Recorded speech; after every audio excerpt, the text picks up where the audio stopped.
अच्छा, मैं विवेकानंद यादव आजमगढ़ उत्तर प्रदेश की धरती से और संगीत की दुनिया में भोजपुरी की लाइन में भी मैं कदम रख रहा हूँ, सीख रहा हूँ।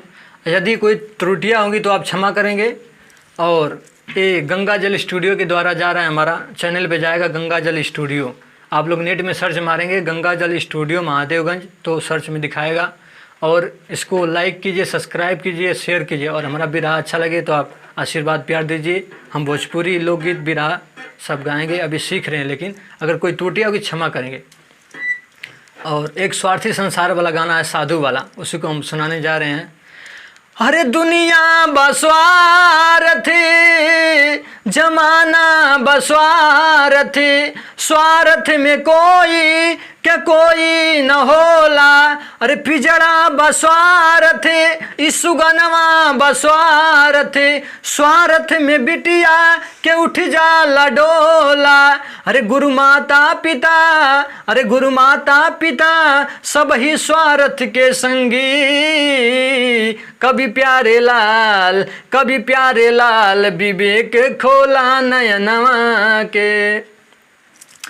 एक गांव में एक महात्मा, एक साधु पहुँचे और उस गांव में देखें लोग इतना व्यस्त थे, कोई अपना गाय लगा रहा है, कोई घास कर रहा है, कोई बजड़ा काट रहा है, मतलब सब लोग अपने काम में व्यस्त हैं, कोई किसी से मतलब नहीं, कोई साधु महात्मा का कोई सम्मान नहीं।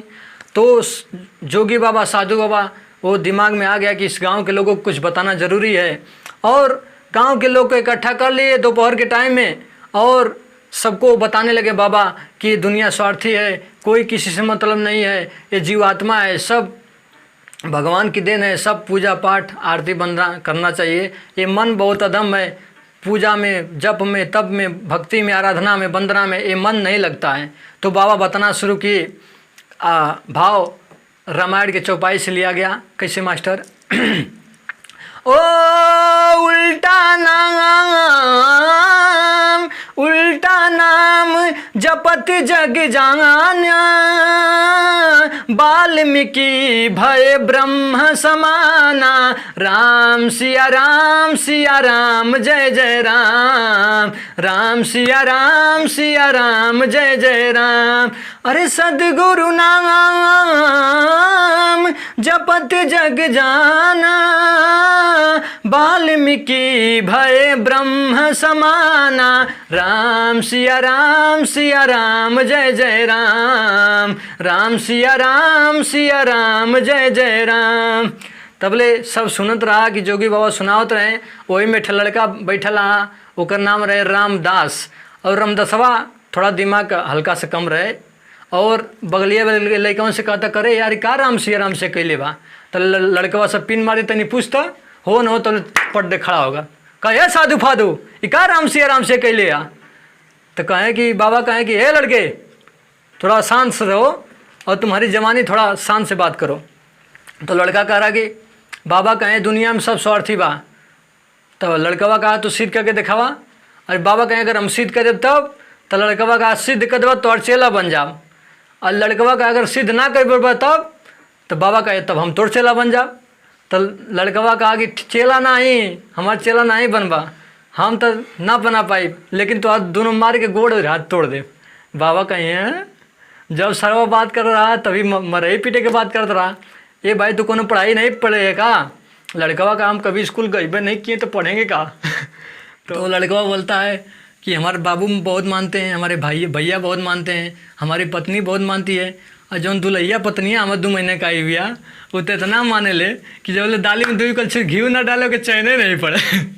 बाबा कहे अच्छा ठीक है, तो एक काम कर, जाए कि नाटक बनाए के और ये 20 मिनट सांस रोक के और सूझ जो, और बाद हम बता दो दुनिया स्वार्थी है कि ना। तो लड़कवा कहा कि अच्छा हम बहुत इनारे में कूद के गगरी बल्टा ढूंढ ले बानी, हमके कुल याद बा, हम कह ले हम उतना सांस रोक ले हम। बाबा कहे ठीक है, जाके सूझ जो। गया लड़का चदरा ओढ़ के और चुपचाप सो गया। और उसके घर के माई बाबू सब जगाने लगेंगे, ये भाई बबुआ कहाँ भैल? हाँ ये तो सुध गए। सब एकदम छाती पीट पीट के रो लगन। तो रोने लगते हैं। उसके बाद पूरा गांव में हल्ला होता है कि लड़का जो झगड़ावा करत रहा बाबा से वो मर गवा। सब कहें कैसे मर गवा है?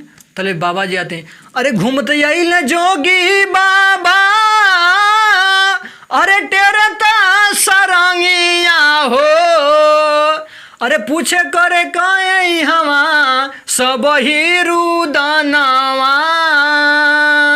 अरे तबले गौवा का लोग सभे अरे वही बाबा से बतावन लागे। अरे मरी गईले बाबा जी फलाने कैला लनवा।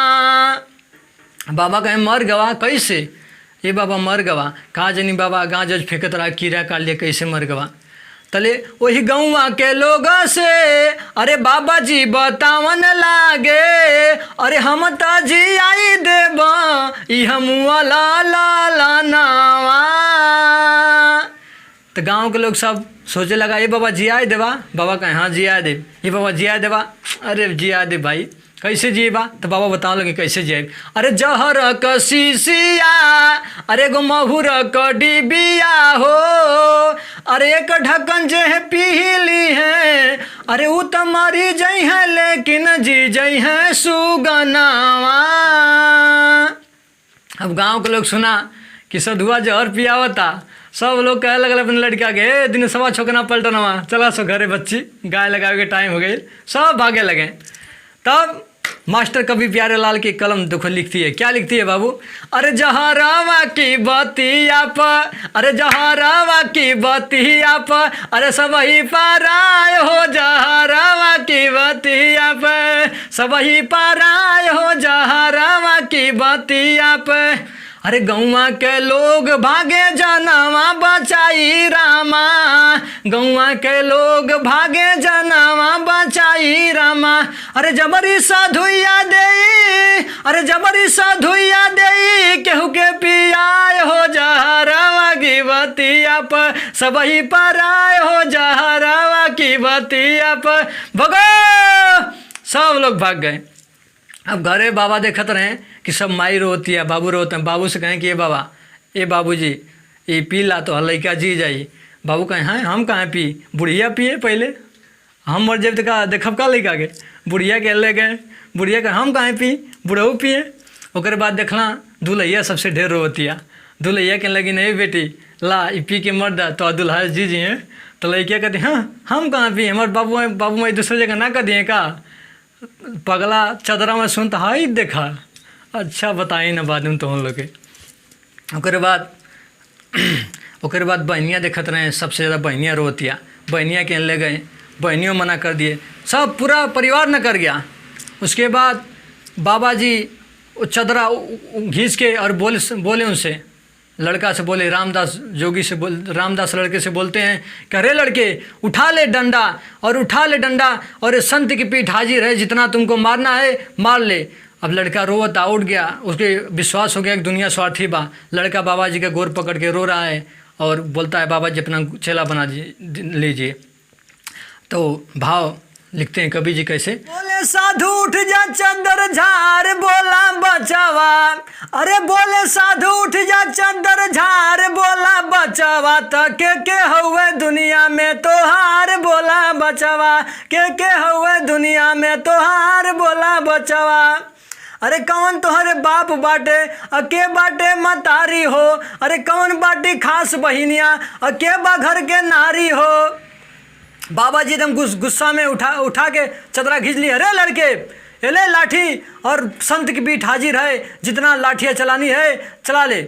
उसके बाद बाबा का गोड़ पकड़ लिया। लड़का और झरझर रोता कैसे का कहता मास्टर? अरे डहरिया बतौले जा अरे डहरिया बतौले जा। अरे गुरु हमर भूलली डहरिया बतौले जा। गुरु हमर भूलली डहरिया बतौले जा। अरे गुरु के चरनिया में गंगा के धारा। गुरु के चरनिया में गंगा के धारा। अरे हमारा के बाबा अपन चेलावा बनौले जा। गुरु हमर भूलली डहरिया बतौले जा। गुरु हमर भूलली डहरिया बतौले जा। अरे माया के फसरिया से गरवा छोड़ौले जा। गुरु हमर भूलली डहरिया बतौले जा। गुरु हमर भूलली डहरिया बतौले अरे तो उठ के आगे के साधु बालक आगे, अरे उठ के बालक साधु आगे सिरवा झुकावेले। अरे उठ के बालक साधु आगे सिरवा झुकावेले, छोड़ के जहान बेटा जो गावा रमावेले। अरे उठ के बालक साधु आगे सिरवा झुकावेले, छोड़ के जहान बेटा जो गावा रमावेले। अरे प्यारे लाल प्रीतिया तोहार बोला बचावा, तो विवेक का प्रेम व्यवहार बोला बचावा।